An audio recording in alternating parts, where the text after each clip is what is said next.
Shavot Tov Rabotai, we are continuing with our Mishna Yomi Masechet Challah. We are up to Perek Gimel Mishnah Aleph. Today's Mishnah should be Nishmat Neria ben Svetlana Aranbayev and Eliyahu ben Burcha Israelov Menuchatam Began Eden Amen.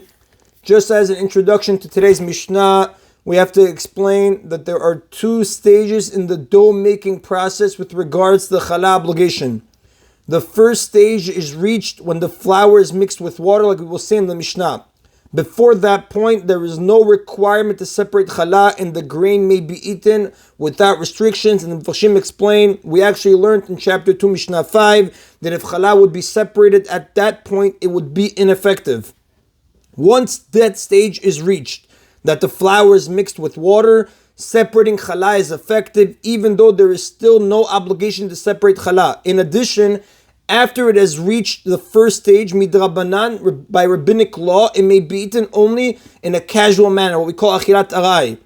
The dough may be eaten in that manner until the second stage, what we call gemar melacha, the completion of processing which has been reached, which we will explain in the Mishnah.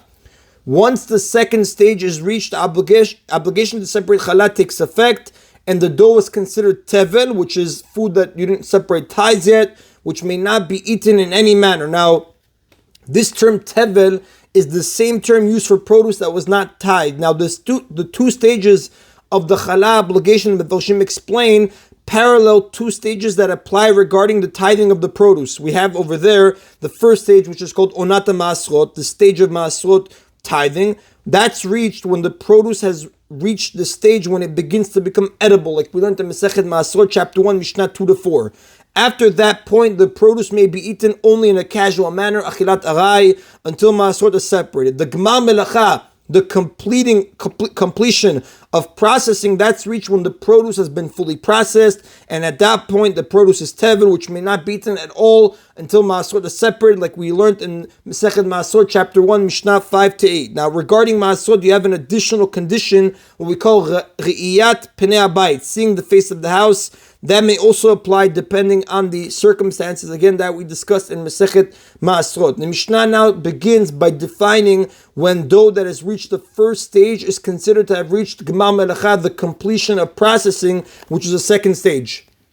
The Mishnah says, Ochlin aray min ha'isa, we may eat casually from a dough ad shetitgalgel bechitim, until it is completely kneaded. In the case of wheat dough, and the Mefashim explain, dough made from wheat flour is considered to be processed completely when it has been thoroughly kneaded and joined together into a single mass.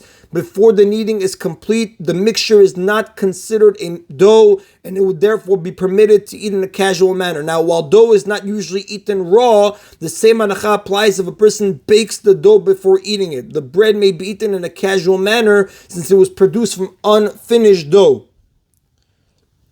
The Mishnah continues, v'titamtam bisorim, or until it is packed together. In the case of barley dough, which Mefashim explained, dough made from barley flour has a crumbly texture and cannot be kneaded well. Instead, it's packed down firmly by hand and left as it is. Once a barley dough is packed down, its processing is considered finished, and it is now classified as tevel.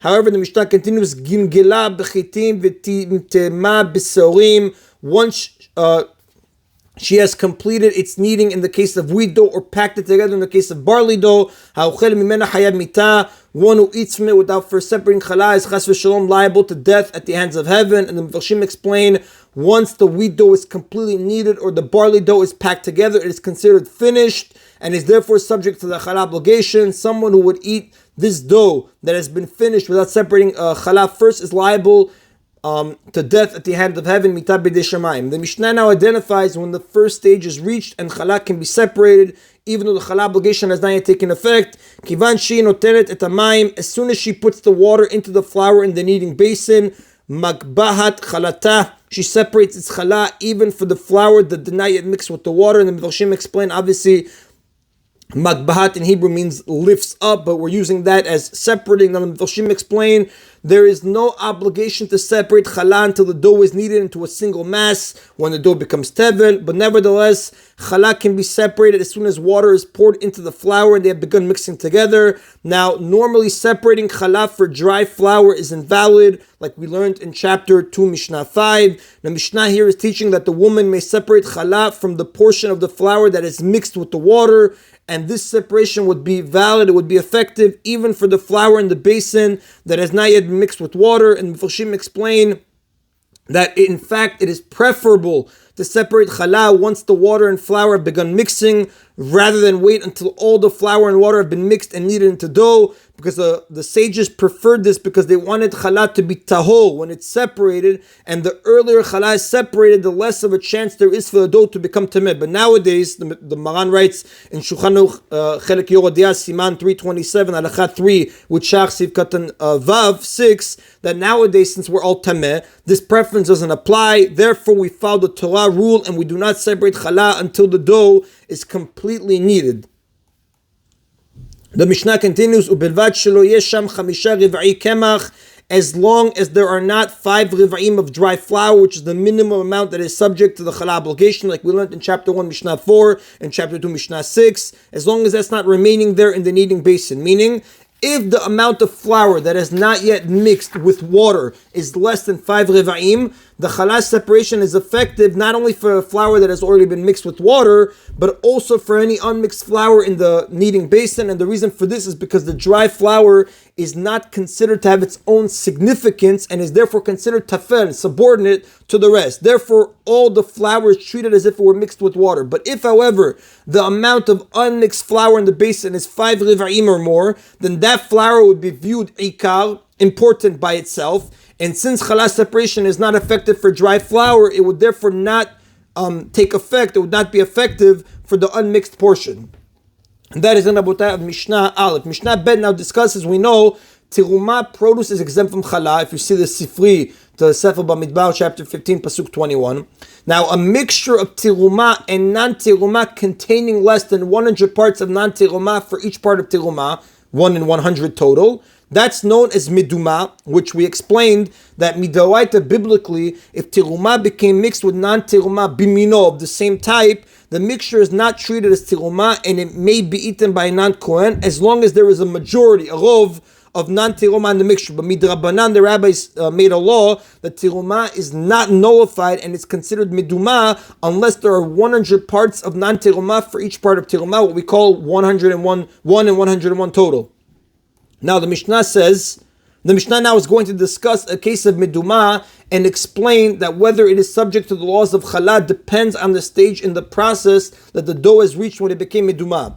The Mishnah says, Nidme'a isatah ad shelo gilgela, if her dough became midumah by produce of tirumah becoming mixed into it before she completed the kneading, meaning before the dough became subject to the obligation of challah, which Mephoshim explained, the Mishnah is using an example of wheat dough, which becomes obligated in challah when its kneading is completed, like we learned in the previous Mishnah. The Mishnah says piturah, then even after she completes kneading it, it remains exempt from challah. Shah midumah patur, because midumah is exempt from the obligation of challah. Now, this leniency is based on the fact that the challah obligation nowadays is only midrabanan in nature, rabbinic. Therefore, the rabbis who established the challah obligation did not apply it to midumah. However, the Mishnah says, umishegingela, if her dough became midumah after she completed its kneading, which is after it already became subject to challah, chayevet, it remains subject to challah even though it's now midumah, because since it has already become obligated in challah, it remains obligated. Now we know it is forbidden to cause challah to become tameh. The Pasuk says in Sefer Bamidbar, chapter 18, Pasuk 18, behold, I have given you the safeguard of my tirumot. Now, from here we learn that you're not allowed to cause challah to become tameh. Now, because of this, it is even prohibited to cause dough that is subject to challah wasn't separated yet, to become tameh. Now, once the dough becomes obligated in challah, the unseparated challah portion is viewed as present within the dough. And therefore, even in that case, it would be prohibited to make it tameh. Now, causing dough to become tameh, even before it is subject to challah, is forbidden as well, but for a different reason. If the dough is tameh, the challah that will eventually be separated from it will also be tameh. That will cause loss to the Kohen who will receive the challah, because he will be forbidden to eat it, like we learned in chapter 2, Mishnah 3. So Mishnah now is going to discuss the law in a case of a doubt. Nolad la sefek tum'ah. If there arose a doubt that perhaps the dough became tameh, it depends on the following. Ad shelo gilgela. If the doubt arose before she completed its kneading, meaning before it became subject to challah obligation, te'aseh b'tumah. It may then be prepared, meaning its kneading may be completed in tumah, in a way that will make it become definitely tameh. For example, by preparing it with the tameh utensil. And the Mefoshim explain here the prohibition based on the pasuk, "Behold, I have given you the safeguards of my teumot," does not apply, because this dough was not yet subject to challah, and the prohibition to cause a loss to the Kohen also does not apply, because the Kohen was already forbidden to eat the dough when it was possibly tameh. Therefore, the Kohen does not lose anything when the dough becomes definitely tameh. However, mishigilgela, if the doubt arose after she completed its kneading, when it already became obligated in challah, te'aseh b'tahara, it must be prepared in tahara, meaning she must continue to make sure that it does not have any contact with tumah. Now, although the dough was already possibly tameh, it is forbidden to make it definitely tameh once it has become subject to the challah obligation. And this isul, this prohibition too, is based on the pasuk, "Behold, I have given you the safeguard of my tirumot." And that is in Rabotai of today's Mishna Yomi. Everybody Shavuot Tov. Baruch Adonai Le'olam. Amen v'amen.